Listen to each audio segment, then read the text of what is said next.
international border वालों जिलो अहिया मोकलील माटे वहीवटी तंत्र मीडिया ની સમગ્ર આપણે સૌ વિવિધ ક્ષેત્રોમાં પદાધિકારી પણ આજે આપણે ભારતીય તરીકે બધા ઉપસ્થિત થયા છે ત્યારે મોકલીલમાં જે પ્રમાણે સૂચના આપી વહીવટી તંત્રે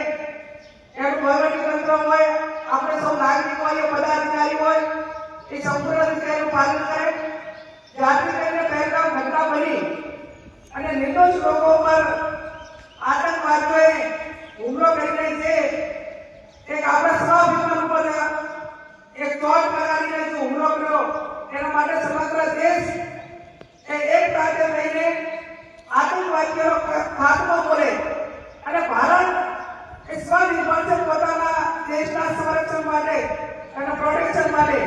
એ વાતનો અહેસાસ અપાવવા માટે સમગ્ર દેશના લોકો દેશની આર્મી એટલે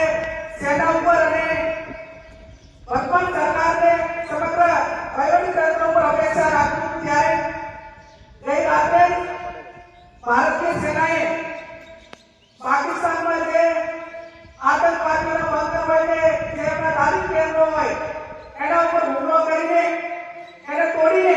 એક આપણી જે માગણી હતી અને આતંકવાદીઓનો ખાત્મો કરવો જોઈએ એ રગે રંગમાં જાણ આપવામાં એક સમગ્ર દેશ ઉપર અને વહીવટી તંત્ર સરકાર ઉપર માગણી હતી એના તરફ સરકાર અને સેના આગળ વધી રહ્યું છે ત્યારે આજે કલેક્ટર સાહેબે પણ મીટિંગ બોલાવીને એમણે સંબોધન કર્યું બધાને જવાબદારીઓ સોંપી છે કે આપણે ઇન્ટરનેશનલ બોર્ડર ઉપર છીએ ત્યારે આપણને વડવાઓ વાત કરતા કે 1971 અહીંયા યુદ્ધ થયું ત્યારે આપણને 1950 જેવા દેશભક્તો આપણને આજ યાદ આવે છે એક પુણ્યભાવ વ્યક્તિત્વ કે જેણે આજે ઇતિહાસ યાદ કરે છે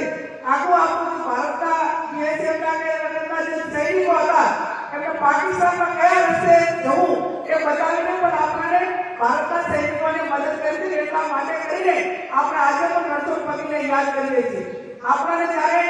ઘણા વર્ષો 55 વર્ષ પછી આ સ્થિતિનું નિર્માણ થયું છે ત્યારે હમણાં મોકલીલમાં સાહેબ કહેતા હતા કે તમારા અમારા માટે આ પ્રસંગ એક નવો છે અને નવો છે તો એના સાતના ભાગરૂપે આપણે નાગરિક તરીકે શું કરી શકીએ તો તમારા બધા પાસે